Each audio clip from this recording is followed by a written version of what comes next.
চলে যেতাম। আমি যখন বাড়িতে ছিলাম তুই এমন বিড়বিড় করে কি যেন বাজে বাজে কথা বলছিস। শোন, তুই যদি তোর ভালো চাস তাহলে এখান থেকে তাড়াতাড়ি চলে যা। শয়তান একটা। শয়তান।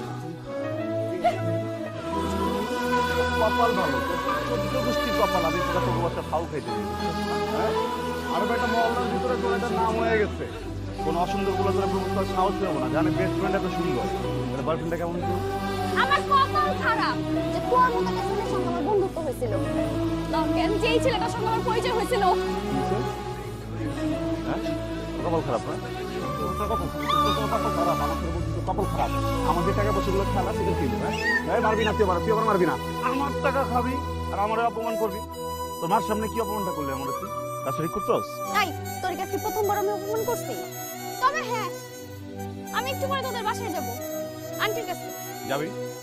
গিয়ে আন্টিকে বলবো বলবি? ওই যে পাশের এলাকার রাহাত পাশের এলাকার রাহাত রাহাত রাহাত কি বলবো? তোরা যে সিনেমা দেখতে গেছিস, ফোনটা দে, আমি ফোন দেয়া বলে দে আম্মা আমি সিনেমা দেখতে গেছিলাম। তারপর সিগারেট খাইছো। এটাও বলবো তুই যে লাস্ট সেমিস্টারে ফেল মারছিস।